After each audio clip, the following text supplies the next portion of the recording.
Shorty, how you doing tonight? I'm doing real good. So tell us what's behind us. What's behind us is homelessness. It's a tent city. It's a chance to make a statement to our city government about the issue of homelessness in Baltimore City. It can't be ignored. It exists, and it needs to be addressed. Okay. Now, do you think that's a widespread problem, wealth inequality in Baltimore? Exactly. Or else you wouldn't be homeless. You got a lot of different variations of homelessness out there. They got people that had jobs, people that had families.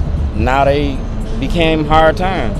Most of America is one paycheck away from homelessness. Wow. And you're really right, because the savings rate for 60% of Americans is around 60% of Americans only have about $500 in their bank account. Yes. Meanwhile, corporate America is making record profits. Do you see anything wrong with that?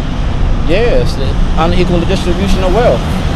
The corporations need to reach back into the communities that they rob and rape. I mean, if you're making this kind of money and these many people are dying and being homeless, and this is supposed to be one of the wealthiest countries, it just don't add up. Something smells wrong here in Baltimore, and you can see it on the east and west side. Now, I want to go over to Kevin Plank real quick and talk about Port Covington, how his company, Under Armour, wants to plow $5.5 billion into Port Covington. Meanwhile, the city wants to issue $600 million plus in bonds. I think that the community would have a big backlash on that, because not a lot of funds have been plowed onto the east and west side, where there's 46,800 vacant row homes. They're not going to reinvest in the black community in Baltimore. They're going to invest in... Port Covington is a pet project for Kevin Plank. Kevin Plank got Port Covington, Angelos got such and Patarakis got part. It's a division of wealth here in Baltimore. You know what I'm saying? Mm-hmm. And it's not divided equally amongst Baltimoreans. You have it's almost like a class caste type system of economic distribution here in Baltimore. Wow. You deprive one community to build up another, and Port Covington is getting that kind of money. It's just like when Harbor East did their thing, right? They used the TIF. Yeah. And the TIF was part of the TIF was supposed to be redeveloping into the black community, the poor community. And they used Latrobe Projects to get that TIF. But Latrobe Projects didn't benefit from none of that money that Harbor East got. You feel me? So it's going to be the same. You feel that would be the same thing if Under Armour was to start on their project? They already started on that project. That thing is already going. You got Sagamore Properties. You even got a Sagamore Hotel down here that didn't nobody know about. You snuck that in. Yeah. You snuck that in, and now it's the whiskey distillery as well. Yes. So tell me, economic wealth. Who's working at these places? What kind of careers are you providing? What's the difference between a job and a career? A job only gonna pay the rent. A career gives you a 401k. Now that's a very interesting point, because about 300,000 jobs this year were low-wage, low-skill bartender and server jobs. That's why America's not productive anymore, is because we have a mixed match in labor. Now let's talk about the economies in the inner cities. I mean, for instance, I'll tell you this. They don't look sustainable in my view, and you don't see any industry there. Can you kind of explain? All right, if you reach in your pocket, you're gonna pull out a credit card, right? Yep. And your credit card, debit card is gonna say Bank of America, SunTrust Bank, or something like that, right? In my community, my bank is the pawn shop. We got different economic standards because we have to live in different things. When the stock market crashed, we was already eating oodles and noodles. It didn't hurt us. But Bank of America went down the stock to what, $13 a share? Might have went to $5 a share. You feel what I'm saying? Yeah.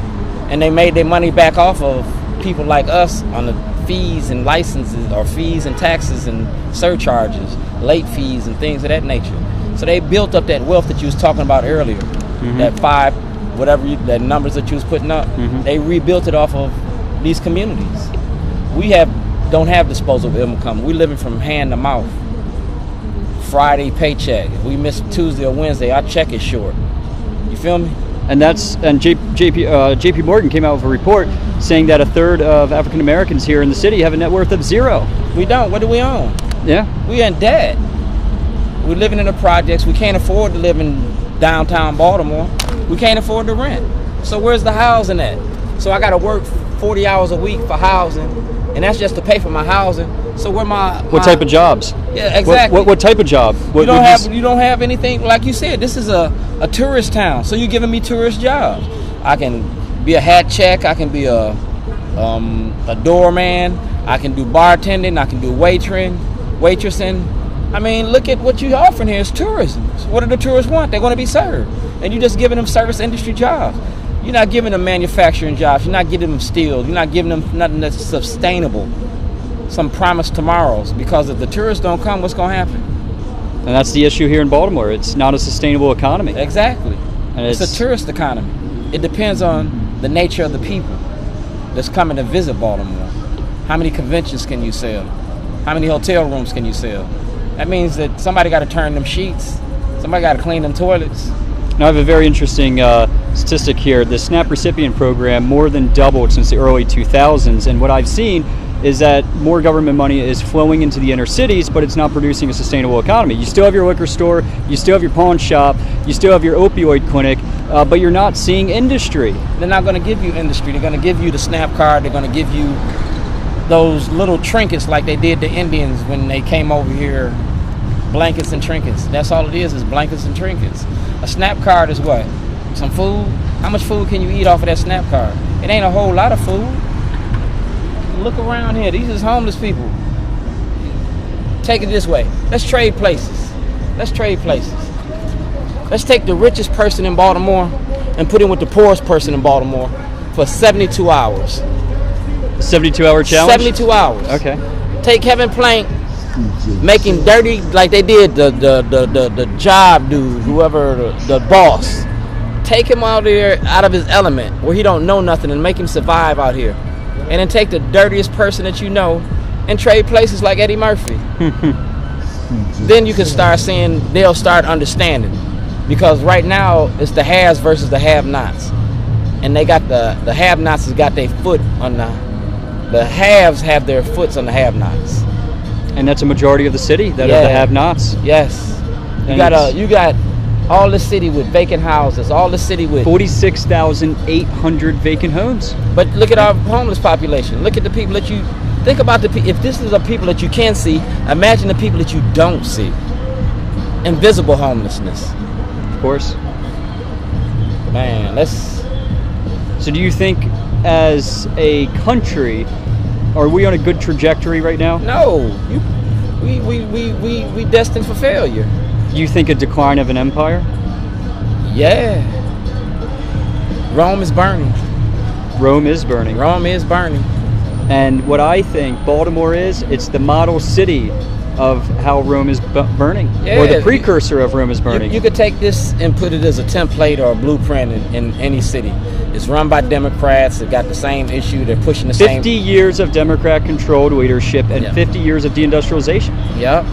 So now it's very interesting that you're admitting that who has been running our city. For them, it's not here. Chicago, New York, Philadelphia, but talking about the Democratic leadership for like 20, 50 years. I've been here since '91, and this was going on long before I got here. The Democratic leadership in Baltimore has not been taking care of all of Baltimore. They've been taking care of the Greater Baltimore Committee and people that have wealth, and they've been shielding corruption. They've been shielding everything. They've been shielding pretty much everything. They even write laws to protect themselves from being prosecuted. That's how corrupt this is. Governor O'Malley put in 59 judges in different parts of the court, which is a control the distribution of wealth here in Baltimore. If you got renters court and criminal courts and real estate court, that's a lot of money that people don't pay attention to. The wealth that goes through Baltimore goes through the courts. You know what I'm saying? Mm-hmm. And people don't follow that. They might look at the bank and they might look at this that's going on here, but at the end of the day, it's what the court rules and what you got going on. Look at the red light and the camera lights, all right, and the money that generate. Now take that and turn it into people and think about the prison industry and mass incarceration. Look at what the Department of Justice just came through and said about Baltimore and their policing in Baltimore. All right. Now, the Democratic Party benefits from that because if you look at the people involved, look at the lawyers, the judges, and the politicians that have 401ks tied to different parts of the prison industry. Look at the people that donate money to them, the bail bondsmen, the money that's involved in the donations. Follow the money and you'll see it all count itself. The Democrats get rich off of one man's blight and making the rich richer in Baltimore. The blight in the city. All right, we look at the abandoned houses, we look at the buildings, and we look at all the water main breakage and things of that nature, right? With all those abandoned buildings and somebody owned that property, correct? Mm-hmm. How come they ain't taking care of that property? If I owned the property, if I lived in a house or something, I ain't I gotta pay the maintenance, the taxes, the this, the that. If they abandoned, the city need to take them over and give them to the people and use it in a positive way instead of just letting it deteriorate. So you got another Kevin Plank or some real estate mogul that want to come through and take over in a community in a neighborhood, claiming to do good when they only benefit from themselves. And on a Kevin Plank, I mean, you just said he snuck in a hotel. You snuck in a hotel. A whiskey distillery. A whiskey distillery. You getting ready to do a Guinness out in up on Route 1, right outside the city. It's like right on the city, but it ain't the city. So you sharing a lot of wealth that ain't coming into the community. It's blight and it's bleeding it dry. And you can see that on these war-torn streets. You can see that in the crime and the homicides. Look at what's been going on in the last, I'm gonna say 60 days on the opioid epidemic, right? The opioid epidemic is a white man's crack or crystal meth. The prescription medication drugs, the pharmaceuticals, you got a lot of money in that in itself. And then you call it an epidemic when it's been going on in our community for 50 years. We've been overdosing on heroin, and you can do the records and the numbers. Billie Holiday died on, you know what I'm saying? Mm-hmm. A lot of people, prominent, rich. So that ain't an epidemic. They just rallying the saber that's already been torn. That epidemic is because now it's affecting somebody white. I mean, to be realistic. Of course. Because if there was just black people dying, wouldn't nobody say nothing. It's just like, compare the opiate epidemic to police brutality, right? If you treated the opiate epidemic like you treat police brutality, wouldn't nothing be done about it. But now that white people are dying behind the opiate epidemic, it's a problem. It's a national outrage. Look at police brutality. It's only mainly black people, right? You see mostly uprisings behind black killings, murders, and beatings. But if you change the faces of the people in the police brutality to make them white, the police brutality will go away. You see what I'm saying? Mm-hmm. So you sensationalizing this opium epidemic to justify you creating more crime or justify your crime bill when you should treat it more as a health issue. Public health. A public health issue rather than the criminal thing, because